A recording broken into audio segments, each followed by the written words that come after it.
I do want to talk about something with the Platner thing, okay? And let me bring this up, because what I discovered today, guys, was there was a lot of "I told you so," and in particular, this is something that I want to be honest about.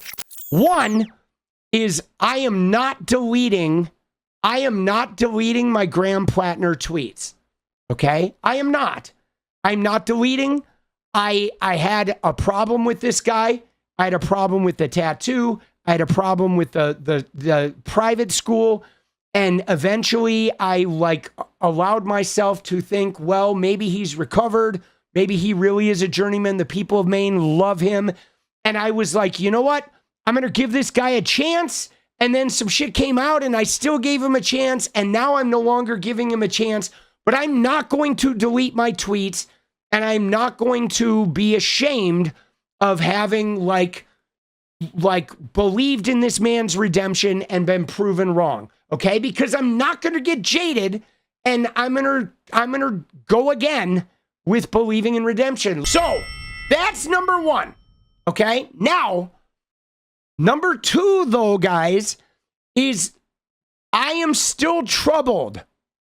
Okay? I am still troubled because there are a lot of people running around saying, "I told you so, I told you so." However, some of those same people, like Shannon Watts, she blocked me this week when I was like, why are you harshing on 𝗙𝗪𝗪𝗀𝗡𝗍𝗍? She won her primary. She's going to be in Congress. Why are you attacking her for tweets from 8 years ago when she graduated from Columbia?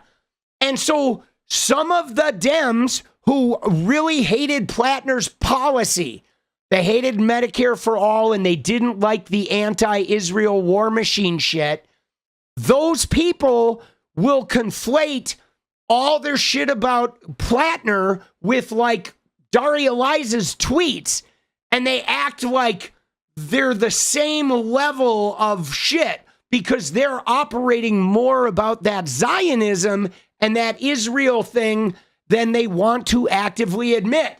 And so you're right on Platner, but you're not going to shame me off every other progressive candidate.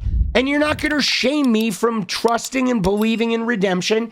And you don't get some trump card on every progressive now that we have to listen to you bellyache about somebody's tweets just because Platner turned out to be really bad. Okay?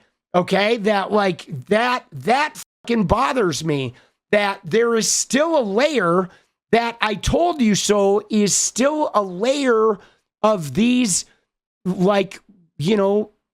Israel war machine protecting Dems who want to try and use at this moment to cast aside the entire movement.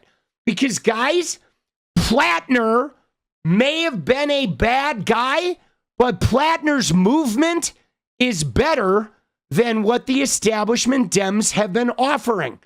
And make no mistake about that. Okay, the messenger is bad, but the message is better. Okay, the Democrats, the centrist Dems don't have a fucking message.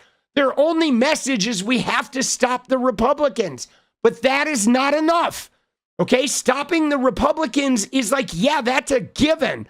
But we need to also stand for something. We need to have a message that is other than we just got to defeat Trump and the Republicans. And the fact of the matter is if the Dems don't fucking come up with a message other than we're slightly better than the Republicans, I want a message. They either need to come out and say we are going to eternally put money in the Israeli war machine, or we're not going to, but you have to pick one. You don't get to pretend like you want to help the Palestinians when you're really wanting to secretly feed the machine. No, that centrist party, you got to pick one. You can't say we want to make healthcare more affordable. That's meaningless. You got to tell us what goddamn healthcare policy are you doing? Are we getting a public option? Are we getting Medicare for all? Are you going to like cap the cost of insurance? What are you going to fucking do? No more like, oh, we want to make it affordable. No, I want a goddamn policy.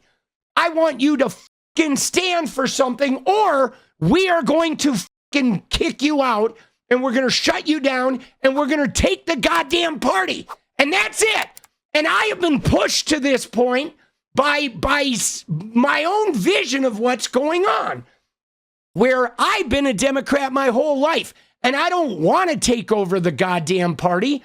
But if you're not going to develop a policy platform of specific, identifiable policies that we can get behind and carry out, then you need to get gone, because we're never going to change the world and create real fucking unity if we don't have actual actionable things to get behind.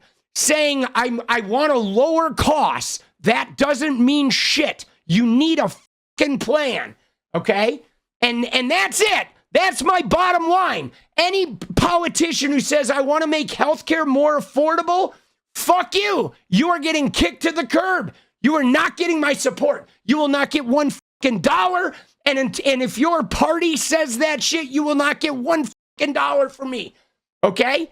You know what I'm saying? You need to have a goddamn fucking defined policy platform. Period. Okay? And I think that is not too much to ask. Okay? That is not too much to ask. Because I wouldn't run for office without a goddamn plan. Okay? You know what I'm saying? I don't show up for anything without a goddamn plan, guys. I don't start a stream without a goddamn plan. I feel like Mamdani really enlightened some shit, because Mamdani went and won the Democratic primary, and then the rapey old school centrist Democrat ran as an independent after he lost the primary. And a lot of centrist Dems were like okay with that. And I was like, holy fucking shit. Like, what the fuck is our party doing? Where they are so devious. They're so shitty, where they will try to rat fuck the will of the voters. I am not okay with that. And like, you know, like hearing people talk about Bernie and me, well, I voted for Hillary, so I like, you know, he lost in the South, and like, okay, yeah, whatever, the super delegates, it's always been like that. I have given the Democratic Party the benefit of the doubt over and over and over and over and over. And like the last year, okay, the last year after the Trump win is when I started seeing like, whoa, there really is a pattern of behavior with the Democratic Party of like, you know, like preferring a Republican to win if they can't, because then they can use that to like fundraise or to fearmonger or to like, you got to get us back in power, right? But candidates that genuinely want to create a policy platform that helps the people, they're like, no, that's too radical. And I am not okay with that. Okay? I'm not okay with that. Like, we have to be moving towards change, guys. What is up, guys? Thank you so much for watching. You like the video, you want to support independent resistance media, you know what to do. Drop that sub, hit the like button, and please share it. And we do love our members, so if you want to become a member, it's another really great way to support. Thanks again for everything, guys. I'll see you next time. Let's go.